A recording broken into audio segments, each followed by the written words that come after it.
বাংলাদেশে নাকি সিলিন্ডার পাওয়া যাইতেছে না। তুই কি হইছে? আমি কেটলিতে চা বানাবো। কেটলিতে নেমে একটু পানি আর দিয়ে দিতে হইব চা পাতা। একা হাতে করাও যায় না।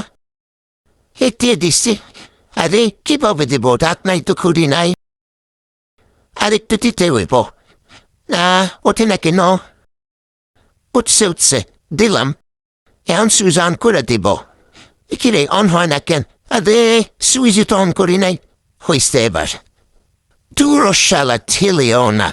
এক কাপ কমলা চা খাওয়ার লেগা কত কষ্ট করতে হইতেছে। যাকে এখন খাইতে নেই। কাটা হইও না, কি একটা চুরি নিছি। হয়েছে যা হইছে। এটা লাগবে না চা। কাপের মধ্যে কমলাগুলো নিয়ে নিতে হবো। তো চিনি তো দিতেই হবো, 1 চামচ দিলাম। আর একটু দেই। এখন একটু গুটা গুটা করে দিতে হইব। হয়ে গেছে, চা হয়ে গেছে। আসো দেখাই। হে, দুয়া দেয়া ক্যামেরা গুলো হয়ে গেছে। চা তাইলে নেই। কেমন যেন ভালো লাগতেছে না। একটু ডেকোরেশন করলে ভালো লাগতো। কি দিব? 2টা পুদিনা পাতা দিয়ে দি। আরে ডুবে গেল। দাঁড়া, উঠায় দিতেছি। এই যে হয়ে গেছে আমার দুর্দান্ত রেসিপি কমলা চা।